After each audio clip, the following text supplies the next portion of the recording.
Kate Beckinsale.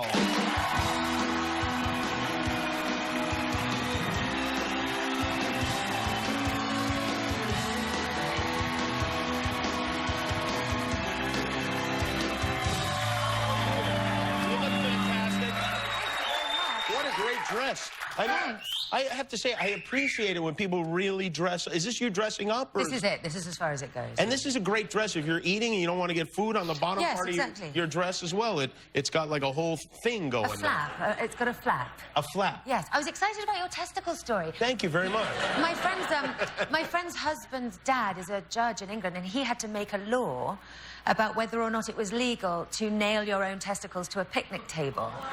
There was a long debate, and it turned out it is illegal. It's illegal? Yes, because of the inconvenience to other people, unnailing them. Also, you're vandalizing the table in a way if you're putting a nail through it. Well, that's great to know in case I travel. Yeah, you could probably do it here. Just don't do it in London. I think you could do it here. You could definitely do it in the South. You could definitely do it in Florida. I think someone's done it out there.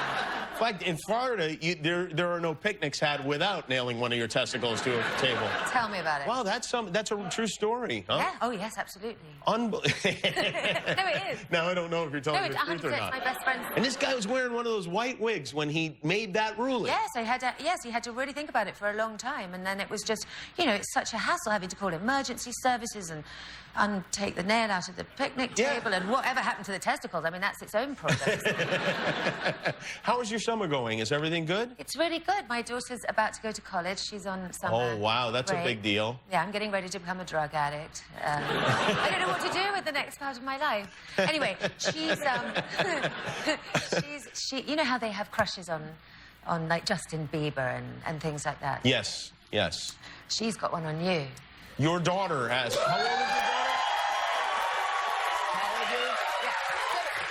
daughter? It's a little bit of a tricky situation because my daughter's dad is dating Jimmy's ex-girlfriend. That is true. Very twisted. It's a sort of a horrible human centipede vibe in our house. I don't like. But anyway, wow. I think you should be pleased. She's very attractive. I am pleased, She's out of your league. I just want you to know that. Listen, even when I was a kid, even when I was in like high school and college, no one in high school or college had a crush on me. So this is very, very big. It's a big night for you. And she's here. Oh, she is? Oh, good. Don't embarrass her.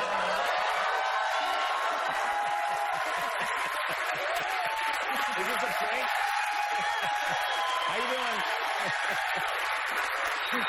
I'm sorry.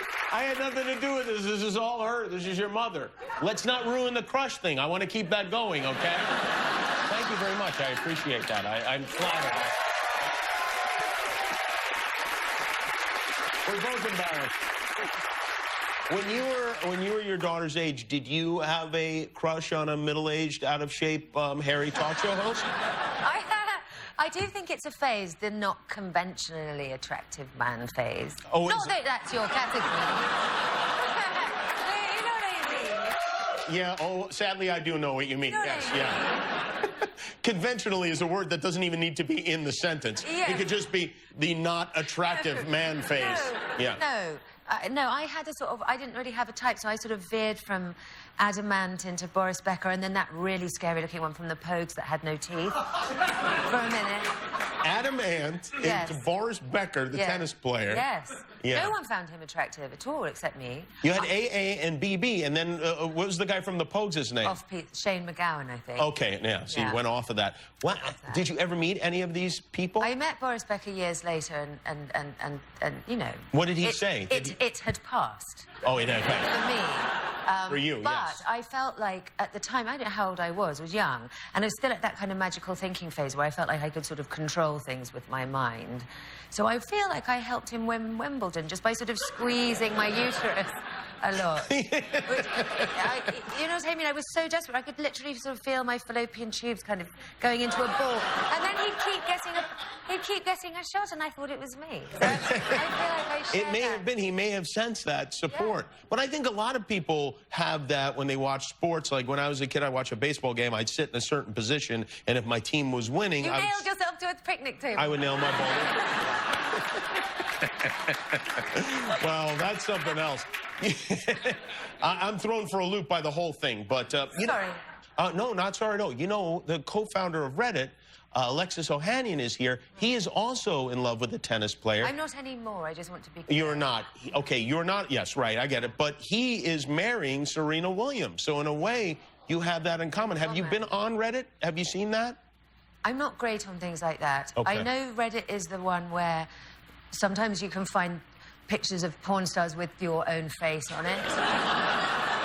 Isn't it? It is, isn't it? I would imagine that that's probably there, yeah. I've been sent a few quite distressing photos of myself, very busy, actually. Not just sort of in a wicker chair, naked, but involved. I see. You know what I mean? With more than one person. So when I got sent it, I just immediately sent it to my mother with no explanation to see it. And how does she react to that? She's used to shocks, you know, she's used to shocks, but, because she knows about the crush on you and everything that she's gone through it. But, really offensively, I get a text back going, oh, darling, oh, dear, oh, no, oh, phew, you've got hardwood floors and that's a carpet. Is that a euphemism or is that... No, yeah. She was like, oh, my God, what can I possibly cling on to that proves this isn't Kate? Not my 6 African-American boyfriends all at once. But the fact that that's a carpet. Well, it sounds like you're doing a good job of embarrassing both your mother and your daughter simultaneously. We'll come back and talk about the movie. The only living boy in New York, Kate Beckinsale, is there. We'll be right back.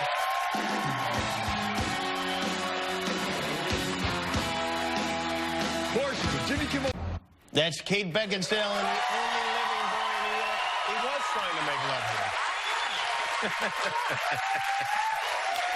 You give us a little a summary of what the movie is about. The movie is about I'm in a having an affair with Pierce Brosnan, who's married to Cynthia Nixon, and his son realizes that and starts sort of stalking me around New York, and then I start having an affair with him as well. Ah, with the two of them. Oh, very complicated. And Jeff Bridges is also in the movie, who is obviously... You did not have an affair with Jeff? The only person I didn't have. You did not. Jeff Bridges is a lot of fun, right? Did you spend much time with Jeff? Yeah, I mean, I think the thing with everybody with Jeff is you think, oh, my God, he's so cool, and then when you meet him, he's even cooler than you thought he would be. I agree with you, yes. And he's obsessed with that game with the little plastic pigs in a bag. Yeah. You know what? He brought the pigs in the bag to the show once, years ago. Did he? Oh, he's still at it. He's still playing the pigs in the bag. Absolutely. And you dump the pigs out, and then how they land, and it's completely incomprehensible to anyone other than Jeff. Yes, but he, in the kind of Jeff Bridges voice, will go, well, you got a sideways leaning oinker. Or, and you go, great. And he goes, no, not good. You know. Oh, that's not good. Yeah, whatever. But there's lots of different terms. It's like poker, but with pigs in it. Yeah, and then there's no money involved. Was there money involved? No, glory of winning. The glory of winning, yeah. See, that's the beautiful thing about Jeff Bridges. He's not concerned about that sort of thing. Yeah. At all. So what's the conversation with you and your daughter going to be like when you leave here? Will there be harsh words exchanged? There may not be one ever There may not again. be any words exchanged? Yeah, that might be it. Unless you could provide us with, like, a duvet cover and pillowcases with your image on that I can give her to take. Like sheets? Like, like a teen... Do you have bedding? Do you have a bedding line? Not yet, but hopefully now this could really I could parlay this into something. Me and Luke Skywalker. We'll get you some sheets. She's already lost interest. Well, thank you so much for being here. The movie's called The Only Living Boy in New York. It opens on August 11th. Kate Beckinsale, everyone. We'll be right back.